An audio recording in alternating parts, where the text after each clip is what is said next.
Autoline Daily is brought to you by Bridgestone, passion for excellence.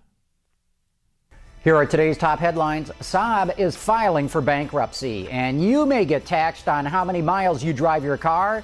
And Chery joins the race to come out with a plug-in electric. Up next, we'll be back with the news behind the headlines.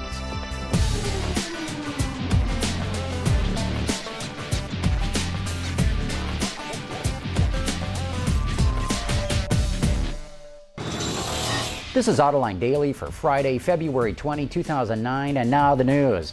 Yesterday, we reported it could happen, and today it did.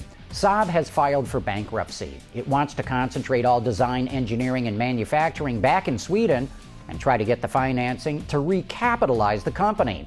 But you know, it's hard to see how it can survive. Last year, Saab only sold just under 94,000 cars worldwide. That's well under half the capacity of one assembly plant. And you know, you cannot build a global car company around half of an assembly plant. The Associated Press reports that the new Secretary of Transportation, Ray LaHood, is considering the introduction of a tax on vehicle miles driven. With the recession and with future fuel economy regulations expected to lower the use of gasoline and diesel, the government is worried about falling revenues from the gas tax.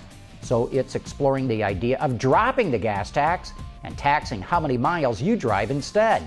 Look for an uproar to arise, since this would involve GPS systems on cars tracking how many miles they've driven. Just in case drivers are not distracted enough, the electronics division of Mitsubishi is building a compact Blu-ray disc player that'll fit right in a car's dashboard. Besides being able to play high-definition DVDs, the company is also working on getting the system to pick up terrestrial TV broadcasts. It'll be in the market within the year. Everyone seems to be racing to get electric vehicles to market, and China's Chery may be the first to offer a plug-in. Gasgoo.com reports that the company rolled out an EV called the S18. It claims to have a range of 150 kilometers, or roughly 94 miles, with a top speed of 75 miles an hour.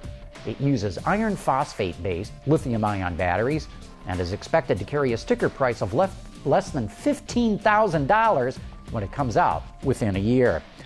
Porsche just celebrated the opening of its brand new museum in Stuttgart, Germany, even though it actually opened last month.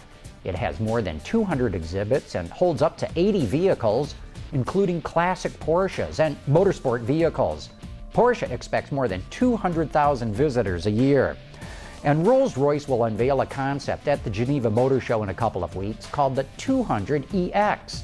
It's a four-door sedan that Rolls-Royce says will be the direction in design for its RR4 model that begins production in 2010. There aren't too many details yet about the 200X, but it is equipped with a new V12 and rides on 20-inch tires and wheels. Coming up next, a preview of this week's episode of Autoline Detroit, where we talk about the viability plans GM and Chrysler submitted to the feds. We'll be back right after this.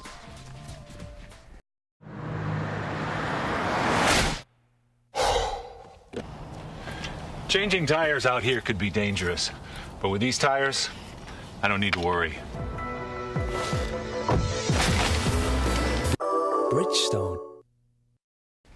This week on Autoline Detroit, I'm joined by three industry colleagues: John Stoll from the Wall Street Journal, Tom Walsh from the Detroit Free Press, and Jim Hall of 2953 Analytics. In the following preview clip, we discuss some of the industry-wide problems caused by a stumbling U.S. economy. And the bottom line for the whole industry is that at a 10 million unit burn rate, up to probably an 11.25 million unit year burn rate, this is a sick industry. And it's not just General Motors and Chrysler that's sick. It's Nissan, it's Honda, it's Toyota. It is a sick industry. And it's not just the U.S. market that's sick now. The whole world is really sick. And that's where you've had offsets in the past that, okay, the U.S. was in the tank, but Europe was going strong, and profits came back this way. And if Europe went in the tank, then Latin America was going strong. So you had something propping up the stool. And for the major Japanese manufacturers, by no small amount was the profit center for those companies North America. Right. Plain and simply. They made all their money here. Well, I went out most of their money. But they made a giant chunk here. So as soon as we got, this is the classic example. If we got a cold here, they got the flu. So now we have what looks to be a case of bubonic plague, they're in trouble. And we've seen the reaction at Nissan. I mean, Nissan is... If you want to hear the rest of my discussion with these industry experts, you can watch the entire episode of Autoline Detroit on our website right now. And that's it for today's show, but since it's Friday, that means I have to announce the winner of this week's trivia contest. We challenged you to name all the different automakers that GM's vice chairman and product czar, Bob Lutz, has worked for. And the correct answer is 4. Bob Lutz has worked for General Motors, Chrysler, Ford, and BMW. As always, my crack team has randomly selected today's winner from the pool of correct responses. Pookie, the envelope, please. What? No Pookie? Dang. And today's winner is Delora Garland of Sherwood, Arkansas. Congratulations, Delora. You just won a beautiful hardcover book all about the history of ETOL design. And that brings us to the end of today's show, but don't forget, you can always get podcast transcripts and a lot more at our website, AutolineDaily.com. Thanks for watching. We'll see you next week.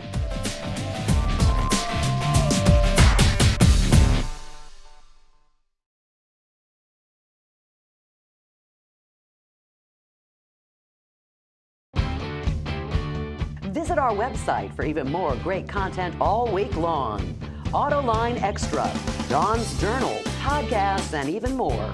So click over and get the inside view at AutolineDetroit.tv.